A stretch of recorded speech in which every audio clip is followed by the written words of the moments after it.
back to Tales from Africa. This time we continue on with Jock of the Bushveld, diving into the chapter The Pig of the Puppies. There were 6 puppies, and as the wagons were empty, we fixed up a roomy nest in one of them for Jess and her family. There was no trouble with Jess. Nobody interfered with her, and she interfered with nobody. The boys kept clear of her, but we used to take a look at her and the puppies as we walked along with the wagons. So by degrees she got to know that we would not harm them, as she no longer wanted to eat us alive if we went near and talked to her. 5 of the puppies were fat, strong, yellow little chaps with dark muzzles, just like their father, as Ted said. And their father was an imported dog, and was always spoken of as the best dog of the breed that had ever been in the country. I never saw him, so I did not really know what he was like. Perhaps he was not a yellow dog at all, but whatever he was, he had at the time a great reputation because he was imported. And there was not half a dozen imported dogs in the whole of the Transvaal back then. Many people used to ask what breed the puppies were. I suppose it was because poor cross-faithful Jess was not much to look at, and because no one had a very high opinion of yellow dogs in general, and nobody seemed to remember any famous yellow bull terriers.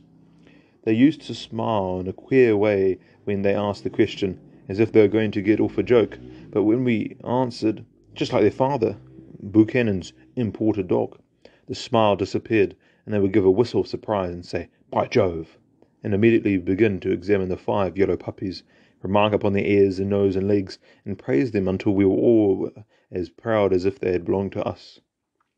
Jess looked after her puppies and knew nothing about the remarks that were made, so they did not worry her, but I often looked at the faithful old thing with her dark, brindle eyes, cross and always moving ears, and thought it jolly hard lines that nobody had a good word for her. It seemed rough on her that everyone should be glad that there was only one puppy at all like the mother. The 6th one, a poor miserable little rat of a thing about half the size of the others. He was not yellow like them, nor dark brindled like Jess, but a sort of dirty pale half in colour, with some dark faint wavy lines all over him, as if he had tried to be brindled and failed. And he had a dark, sharp, wizened little muzzle that looked shrivelled up with age. Most of the fellows said it would be a good thing to drown the old one because he spoilt the litter and made them look as though they were not really thoroughbred, because he was such a miserable little rat that he was not worth saving anyhow. But in the end he was allowed to live. I believe no one fancied the job of taking one of Jess's puppies away from her. Moreover, as any dog was better than none, I had offered to take him rather than let him be drowned. Ted had old friends to whom he had already promised the pick of the puppies, so when I came along it was too late, and all he could promise me was that if there should be one over, I might have it. As they grew older and were able to crawl about, they were taken off the wagons when we outspanned and put on the ground. Jess got to understand this at once, and she used to watch us quietly as we took them out in our hands to put them down or lift them back again. When they were 2 or 3 weeks old, a man came to the wagons who talked a great deal about dogs, and appeared to know what had to be done. He said that the puppies' tails ought to be docked, and that a bull terrier would be no class at all with a long tail, but you should on no account clip the ears.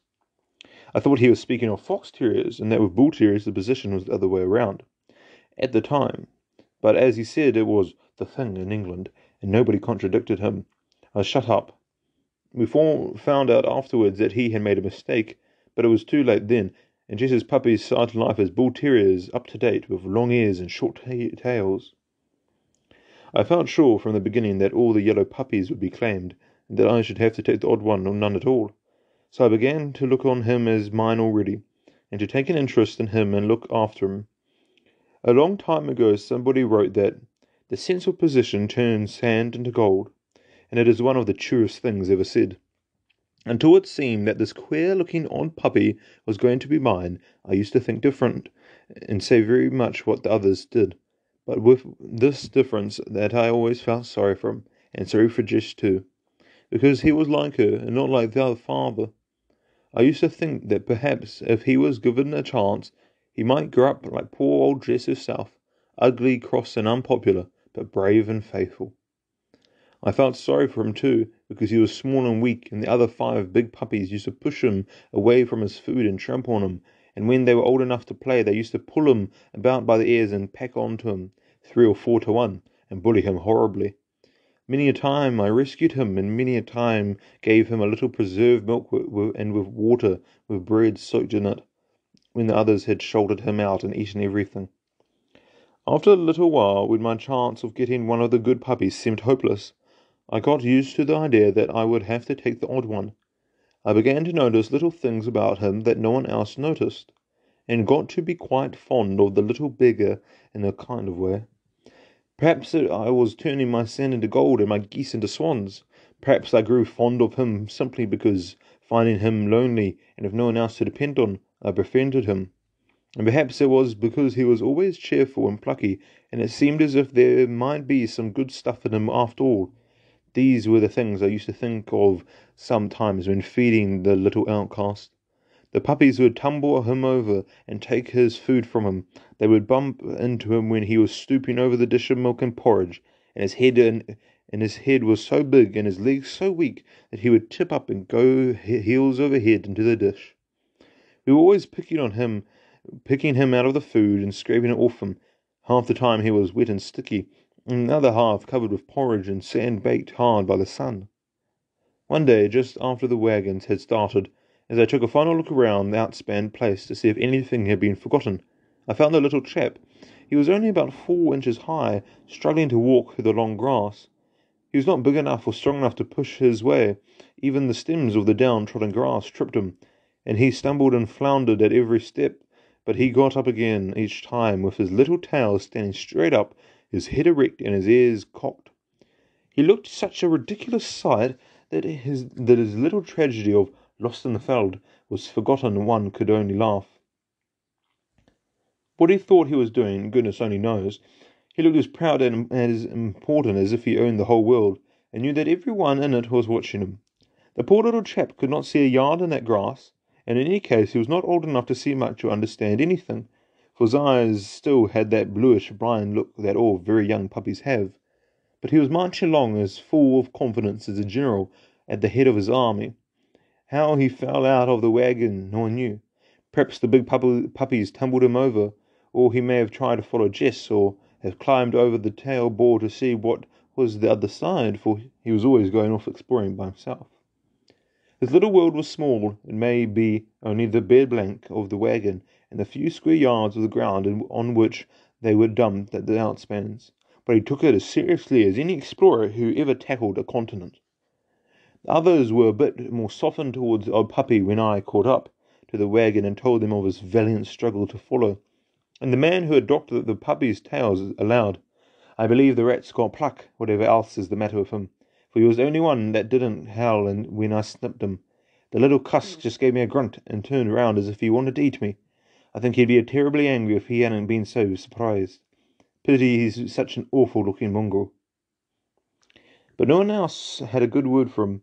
He was really beneath notice, and if ever they had to speak about him, they called him the Rat. There's no doubt about it, he was extremely ugly, and instead of improving as he grew older, he became worse. Yet I could not help liking him and looking after him, sometimes feeling sorry for him, sometimes being tremendously amused, and sometimes, wonderful to relate, really admiring him. He was extraordinarily silent, while the others barked at nothing, howled when lonely, and yelled when frightened or hurt. The old puppy did none of these things. In fact, he began to show many of Jess's peculiarities.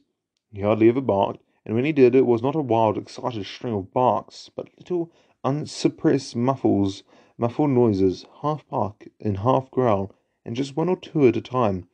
He did not appear to be afraid of anything, so one could not tell what he would do if he was. One day we had an amusing instance of his nerve. One of the oxen sniffing about the outspin caught sight of him all alone, and filled with curiosity came up to examine him, as a hulking, silly old tame ox would do. It moved towards him slowly and heavily, with its ears spread wide and its head down, giving great big sniffs at this new object, trying to make out what it was. The rat stood quite still, with his stumpy tail cocked up and his head a little on one side, and when the huge ox's nose was about a foot from him, he gave one of those funny, abrupt little barks, It was as if the object had suddenly gone off like a cracker, and the ox nearly tumbled over with a fright. But even when the great mountain of a thing gave a clumsy plunge around and trotted off, the rat was not the least frightened. He was startled, and his tail and ears flickered for a second, but stiffened up again instantly, and with another of those little barks he took a couple of steps forward and cocked his head on the one side. That was his way. He was not a bit like the other puppies. If anyone fired off a gun or cracked one of the big whips, the whole five would yell at the top of their voices, wherever they were, would start running, scrambling, and floundering as fast as they could towards the wagon, without once looking back to see what they were running from. The old puppy would drop his bone with a start or would jump around. His ears and tail would flicker up and down for a second. Then he would slowly bristle up all over, and with his head cocked first on one side and then on the other, stare hard with his half-blind bluish puppy eyes in the direction of the noise. But he never ran away. And so, little by little, I got to like him in spite of his awful ugliness. And it really was awful. The other puppies grew big all over, and the odd one, at that time, seemed to grow only in one part, his tummy. The poor little chap was born small and weak. He had always been bullied and crowded out by the others, and the truth is, he was half starved. The natural consequence of this was that as soon as he could walk about and pick himself up for things, he made up for lost time, and filled up his middle piece to an alarming size before the other parts of his body had time to grow. At that time he looked more like a big tok-toky beetle than a dog. Besides the balloon-like tummy, he had a stick-out bandy legs, very like a beetle's too, and a neck so thin that it made the head look enormous, and you wondered how the neck ever held up. But what made him so supremely ridiculous was that he evidently did not know he was ugly. He walked about as if he was always thinking of his dignity, and he had that puffed out and stuck-up air of importance that you only see in small people and bantam cocks who are always trying to appear an inch taller than they really are. When the puppies were about a month old and could feed on porridge or bread soaked in soup or gravy, they got to be too much for Jess, and she used to leave them for hours at a time and hide in the grass so as to have a little peace and sleep. Puppies always hungry, so they soon began to hunt about for themselves and would find scraps of meat and porridge or old bones. And if they could not get anything else, would try to eat the rawhide nekstrups and reams. Then the fights began. As soon as one puppy saw another busy on anything, he would walk over towards him, and if strong enough, fight him for it. All day long it was nothing but wrangle, snarl, bark, and yelp. Sometimes 4 or 5 would be at it in one scrum, because as soon as one heard a row going on, he would trot up, hoping to steal the bone while the others were busy fighting. It was then that I noticed other things about the odd puppy. No matter how many packed up on him, or how they bit or pulled him, he never once let out a yelp. With 4 or 5 on top of him, you would see him on his back, snapping right and left with bare white teeth, gripping and worrying them when he got a good hold on anything, and all the time growling and snarling with a fierceness that was really comical. It sounded as a lion might sound in a toy phonograph. Before many days passed, it was clear that some of the other puppies were inclined to leave the rat alone, and that only 2 of them, the biggest, seemed anxious to fight him and could take his bones away. The reason soon became apparent. Instead of wasting his breath and making a noise or wasting strength in trying to tumble the others over, the rat simply bit hard and hung on. Noses, ears, lips, cheeks, feet, and even tails all came handy to him. Anything he could get hold of and hang on to was good enough, and the result generally was that in about half a minute the other puppy would leave everything and clear off, yelling and probably howling, holding up one paw, hanging its head on one side to ease a chewed ear. When either of the big puppies tackled the little fellow, the fight lasted much longer, even if he were tumbled over at once, as generally happened, and the other one stood over him barking and growling. That did not end the fight. As soon as the other chap got off him, he would struggle up again and begin again. He would not give in. The other puppies seemed to think that there was some sort of rule like the count out in boxing, or that once where you were tumbled over, you ought to give up. But the odd puppy apparently did not care about rules. As far as I could see, he had just one rule: stick to it.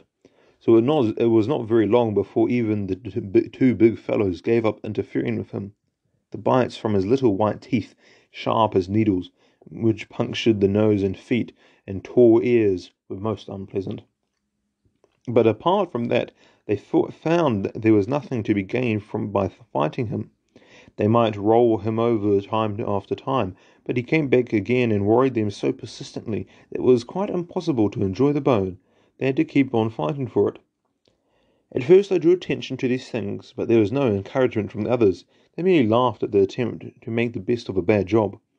Sometimes owners of the other puppies were nettled by having their beauties compared with the rat, or were annoyed because he had the cheek to fight for his own and beat them.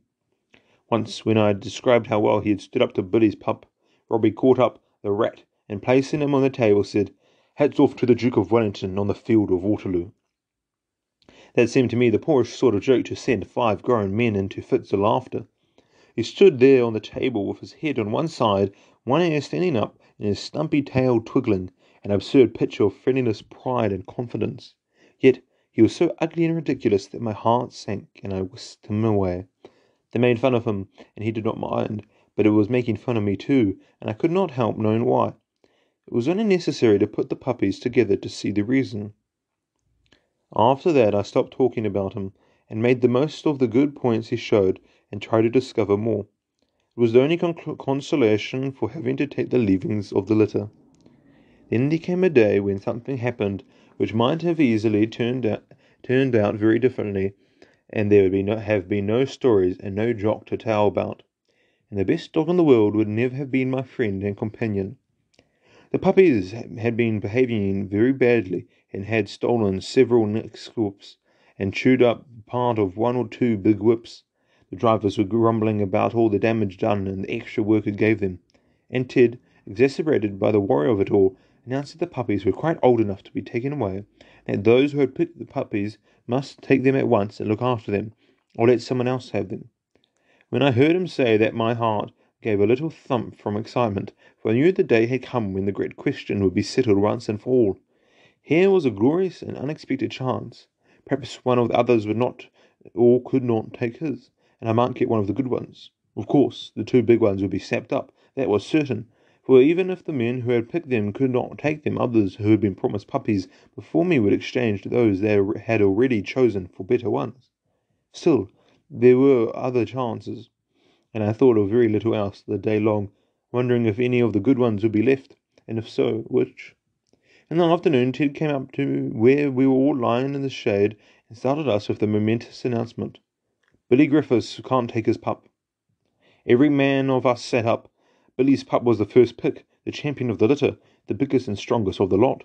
Several of the others said at once they would exchange theirs for this one. But Ted smiled and shook his head. "No," he said. "You had a good pick in the beginning." Then he turned to me and added, "You've only had leavings." Someone said, "The rat," and there was a shout of laughter, but Ted went on, "You can have Billy's pup." It seemed to me too good to be true. Not even in my wildest imaginings had I fancied myself getting the pick of the lot. I hardly waited to thank Ted before going off to look at my champion. I had seen and admired him many times out of number, but it seemed as if he must look different now, and that he belonged to me. He was a fine big fellow, well built and strong, and looked as if he could beat all the rest put together. His legs were straight, his neck sturdy, his muzzle dark and shapely, his ears equal and well carried, and in the sunlight his yellow coat looked quite bright, with occasional glints of gold in it. He was indeed a handsome fellow. As I put him back again with others, the old puppy, who had stood up and sniffed at me when I came, licked my hand and twiddled his tail with the friendliest and most independent air, as if he knew me quite well and was glad to see me, and I patted the poor little chap as he waddled up. I had forgotten him in the excitement of getting Billy's pup, but the sight of him made me think of his funny ways, his pluck and independence, and of how he had not a friend in the world except Jess and me, and I felt downright sorry for him. I picked him up and talked to him, and when he had wizened his little face came close to mine, he opened his mouth as if laughing, and shooting out his red tongue, dabbed me right on the tip of my nose in pure friendliness. The poor little fellow looked more ludicrous than ever. He had been feeding again, and was as tight as a drum. His skin was so tight one could not help thinking that if he walked over a mimosa thorn and got a scratch on the tummy, he would burst like a toy balloon. I put him back with the other puppies, and returning to the tree where Ted and the rest were sitting, as I came up to there with a shout, there was a shout of laughter, and turning round to see what had provoked it, I found the rat at my heels. He had followed me and was trotting and stumbling along, tripping every yard or so, but getting up again with a head erect, ears cocked, and his stumpy tail twiddling away just as pleased and proud as if he thought he had really started in his life, and was doing what only a really truly grown-up dog is supposed to do. That is, follow his master wherever he goes. All the old chaff and jokes were fired off at me again, and I had no peace for quite a time. They all had something to say. He won't swap you off. I'll back the rat. He is going to take care of you. He is afraid you'll get lost, and so on. And they were still chaffing about it when I grabbed the rat and took him back again. Billy's failure to take his puppy was so entirely unexpected and so important that the subject kept cropping up all the evening. It was very amusing then to see how each of those who had wanted to get him succeeded in finding good reasons for thinking that his own pup was really better than Billy's. However, they differed in their estimates of each other's dogs. They all agreed that the judge in the world could not be certain of picking out the best dogs in a good litter until the puppies were several months old. They all gave instances in which the best-looking pup had turned out the worst dog, and others in which the one that no one knew would grown up to be the champion. Goodness knows how long this would have gone on if Robbie had not mischievously suggested that perhaps the rat was going to eat the whole lot. There was such a chorus of guffaws at this time no one told any more stories. The poor little friendliness rat. It was unfortunate, but the truth is that he was uglier than ever before, yet I could not help liking him. I fell asleep that night thinking of the two puppies, the best and the worst in the litter. No sooner had I gone over all the splendid points in Billy's pup, and made up my mind that he was certainly the finest I had ever seen, than the friendly, wizened little face, the half-cocked ears and head on one side, the cocky little stump of a tail, and the comical, dignified, plucky look of the odd puppy would all come back to me. The thought of how he had licked my hand and twiddled his tail at me, and how he dabbed me on the nose, and then the manful way in which he had struggled after me through the grass, all made my heart go soft towards him, and I fell asleep not knowing what to do. When I woke up in the morning, my first thought was of the odd puppy, how he looked to me as his only friend, and what he would feel like if, after looking on me as really belonging to him, and as the only person that he was going to take care of his whole life, he knew that he was to be left behind or given away to one who would take him. It would never have entered his head that he required someone to look after him. From the way he had followed me that night before, it was clear he was looking after me, and the other fellows thought the same thing. His old manner plainly said, "Never mind, old man, don't you worry, I am here." We were used to making our first trek at about 3 o'clock in the morning, so as to be outspanned by sunrise. And walking along during the morning trek, I recalled all the stories that the others had told of miserable puppies having grown into wonderful dogs, and of great men who had been very ordinary children. And at breakfast I took the plunge. "Ted," I said, bracing myself for the laughter, "if you don't mind, I'll stick to the rat." If I had fired off a gun under their noses, they would have been much less startled. Robbie made a grab for his plate as it slipped from his knees. "Don't do that sort of thing," he protested indignantly. "My nerves won't stand it." The others stopped eating and drinking, held their beakers of steaming coffee well out of the way to get a better look at me, and when they saw what was seriously meant, there was a chorus of, "Well, I'm hanged."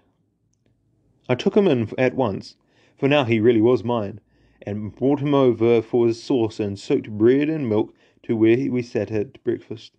Beside me there was a rough camp table, a luxury sometimes indulged in which camping or trekking with empty wagons, on which we put our tinned milk, treacle, and such things to keep them out of reach of the ants, grasshoppers, Hottentot gods, beetles, and dust.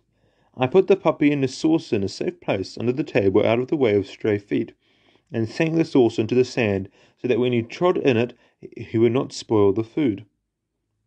For puppies are quite as stupid as they are greedy, and seem to think that they can eat faster by getting further into the dish.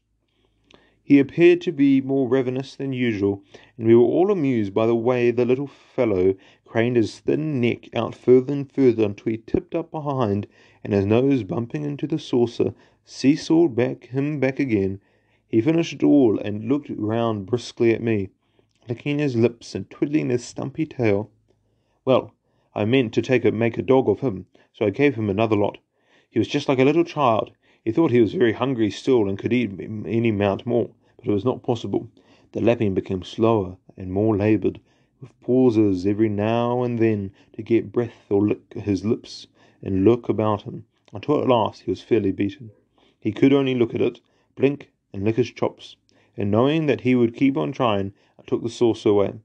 It was too full to object or run after it. He was too full to move. He stood where he was, with his legs well spread and his little body blown out like a balloon, and finishing licking the drops and crumbs off his face without moving a foot. There was something so extraordinarily funny in the appearance and attitude of the puppy that we watched to see what he would do next. He had been standing very close to the leg of the table, but not quite touching it. When he had finished feeding, and even after he had done washing his face and cleaning up generally, he stood there stock still for several minutes, as though it was altogether too much trouble to move. One little bandy hind leg stuck out behind the table leg, and the bulge of his little tummy stuck out in front of it, so that when at last he decided to make a move, the very first little lurch brought his hip against the table leg. In an instant, the puppy's appearance changed completely. The hair on his back and shoulders bristled, his head went up erect, one ear stood up straight and the other half cocked, and his stumpy tail quivered with rage. He evidently thought that one of the other puppies had come up behind to interfere with him. He was too proud to turn around and appear to be nervous. With his head erect, he glared hard straight in front of him, and with all the little breath he had left after his big feed, he growled ferociously in comical little gasps. He stood like that, not moving an inch, with the front foot still ready to take that step forward, and then, as nothing more happened, the hair on his back gradually flattened again. The fierceness died out on his face, and the growling stopped. After a minute's pause, he again very slowly and carefully began to step forward. Of course, exactly the same thing happened again, except that this time he shook all over with rage, and the growling was fiercer and more choky. One could not imagine anything so small being in so great a rage. He took longer to cool down, too, and much longer before he made the third attempt to start. But the third attempt it was all over in a second. He seemed to think that this was no more than any dog could stand, that he must put a stop to it. The instant his hip touched the leg, he whipped around with a ferocious snarl, his little white teeth bared and gleaming, and bumped his nose against the table leg. I cannot say whether it was because of the shout of laughter from us, because he really understood what had happened, that he looked so foolish, but he just gave one crestfallen look at me, with a feeble wag of his tail, waddled off as fast as he could. Then his head nodded over at me and said, "I believe you have got the champion after all." And I was too proud to speak. Thank you for listening to this episode of Tales from Africa, and I do certainly hope to see you again next time. Goodbye.